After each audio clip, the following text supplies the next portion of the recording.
All right, everyone, buckle up because today we are diving headfirst into the world of dreams. And no, I don't mean the kind where you quit your job and open a bakery. I'm talking about those weird, wild, sometimes wonderful things your brain conjures up every single night. And trust me, you're going to want to stick around for this one. Because dreams, they're not just random nonsense your brain cooks up while you're catching those Z's. They're actually a lot more complex and interesting than most people think. Exactly. And I have to say, the research you sent over, truly fascinating stuff. So many different theories and angles when it comes to dreams. Where do we even begin with something this, well, vast? Well, I think a good place to start is with the basics, sleep Okay. cycles. Because it's not just one big snooze fest, right? Our brains are going through different stages all night long, and each of those stages plays a role in the dreams we have. That's right. And the research actually talks about REM sleep specifically as being like the brain's dream factory, which is kind of wild when you think about it, especially since during REM sleep, our brains are super active. You'd think they'd be taking a break, not throwing a party. Exactly. But that just shows you how important dreams are, right? Our brains dedicate all this energy to them even while our bodies are finally getting a chance to rest. Right. Which is why maybe sometimes you wake up feeling more mentally drained than when you went to sleep, like you just ran a marathon in your head. Definitely. And speaking of rest, ever heard of this thing called rematonia? Actually, yeah, it was in the research you sent, but honestly, it sounded kind of freaky. Like, is my brain shutting down while I sleep? Or, Haha, no, not exactly. yeah. Basically, during REM sleep, when you're dreaming, your brain kind of hits the pause button on your muscles, essentially paralyzing you. Temporarily, of course. It's actually a good thing because it prevents you from acting out those crazy dreams. Oh, good point. Imagine trying to fly in your dream and launching yourself right out of bed. Okay. Yeah, I'd much rather just stay put. Thanks. But speaking of crazy dreams, one thing that always blows my mind is this idea of universal dreams. You know, those themes that pop up for people all over the world. Being chased, falling into a void. Have you ever had those? Oh, absolutely. I think almost everyone has at some point or another. And it's fascinating to think about why those specific themes are so common across cultures and experiences. Yeah, like what is it about being chased in a dream that taps into some primal fear we all share? Right. And it makes you wonder if maybe those dreams are trying to tell us something about ourselves, even if we don't always understand the message. Or how about the classic teeth falling out dream? I bet you've had that one too. Ugh, don't even remind me. That one freaks me out every time. And it's so weird because it seems so random. What could teeth possibly symbolize? Well, some researchers believe it might be tied to feelings of vulnerability or a loss of control, which makes sense if you think about how important our teeth are for communication, confidence, Hmm. even just eating. So losing them in a dream could represent a fear of losing those things in our waking lives. Wow, that's a pretty deep interpretation for something as seemingly random as teeth falling out in a dream. I mean, it really makes you think what other hidden meanings might be lurking beneath the surface of those bizarre scenarios our brains cook up every night. But the research didn't stop at just themes, did it? It also dove headfirst into the emotional roller coaster that is the dream world. And honestly, sometimes it feels like my dreams really love to crank up the drama. Okay, but seriously though, why are our dreams so often filled with those kind of stressful negative emotions? Like, I just want to relax and escape when I'm sleeping, but my brain seems determined to give me mini nightmares. It's true. Our dreams can definitely have a flair for the dramatic. And you're not alone in feeling that way. It's actually super common, like statistically common. The research I sent over mentioned that over 70%, like the vast majority of dreams, actually contain at least some negative emotions. Wow, over 70%. Okay, yeah, that makes me feel slightly less weird about my own dream life. But still, it makes you wonder, why all the negativity? Our brains work hard enough during the day, you'd think they'd want a break from all the stress and drama when we're asleep. Right. But maybe it's not as counterintuitive as it seems. One theory is that dreams actually serve as this safe space for our brains to process and work through difficult emotions. So, like a mental gym for our feelings. Exactly. It's called the emotional processing hypothesis. And it suggests that by confronting and processing negative emotions in the safe, consequence-free world of our dreams, we might actually be training ourselves to better regulate those emotions in our waking lives. Okay, I can get behind that. So maybe those nightmares aren't so bad after all. Like maybe my brain is just trying to help me out in a roundabout, slightly terrifying way. Uh-huh. Precisely.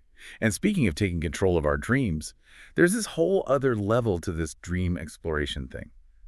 Lucid dreaming. Have you ever experienced that? Lucid dreaming, you mean like knowing that you're in a dream while it's happening? Exactly. And sometimes even being able to control what happens in the dream. Imagine being able to face your fears head on or fly through the air, all within the landscape of your own mind. Whoa, that's wild. So basically, it's like becoming the director of your own subconscious movie. You got it.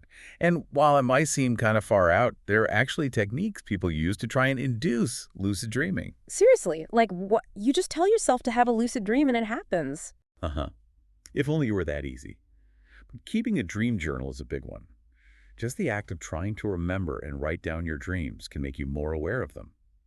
And some people use reality testing techniques throughout the day, which helps train their minds to question reality, making it more likely they'll do the same thing when they're dreaming. That's so interesting. It's you're training your brain to recognize the subtle differences between dreaming and waking reality. Right.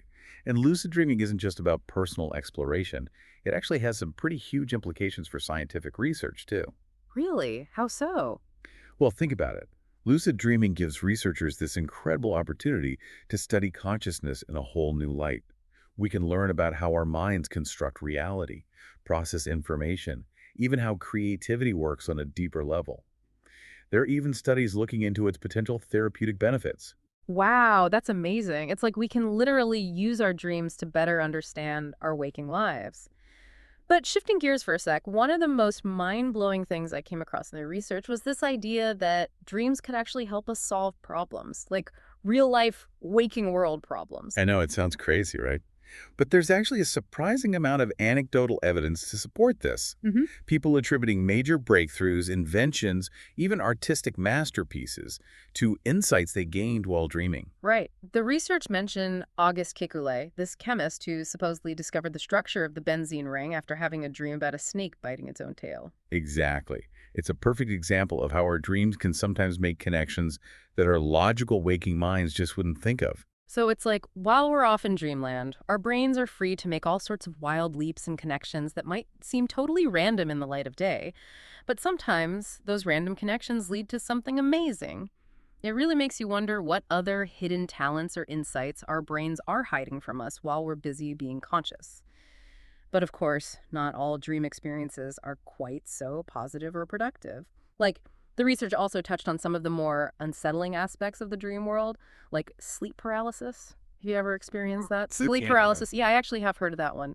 And it doesn't sound fun, like at all. It definitely isn't the kind of dream you'd want to have on repeat. It's basically like your mind is awake and aware, but your body is still in that sleep mode, stuck somewhere between the dream world and reality.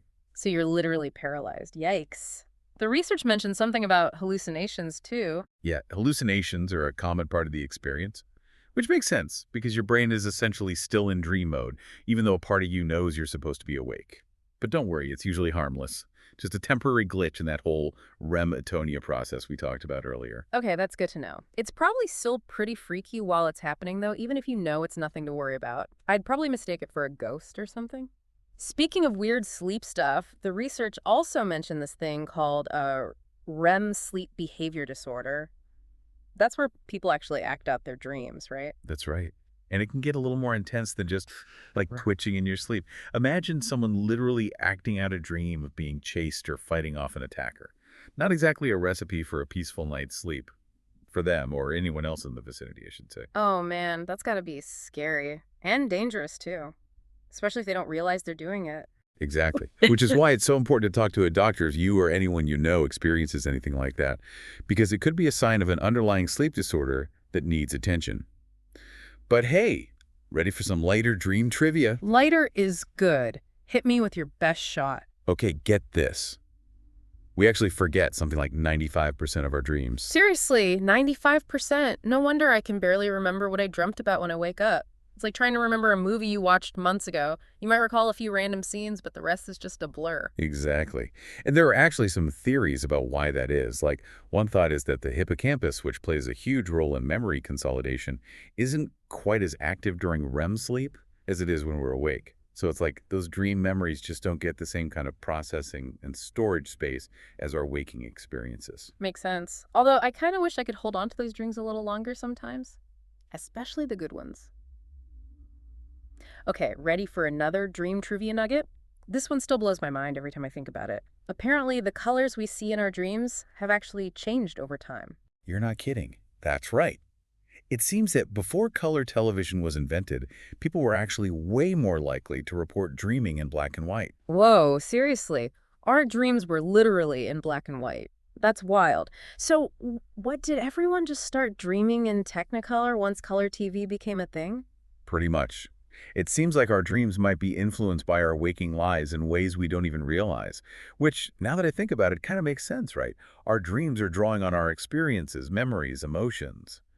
So it's only natural that they'd reflect the world we live in, even down to the color palette. That's a really cool way to think about it. Our dreams are like these personalized, ever evolving reflections of ourselves and the world around us.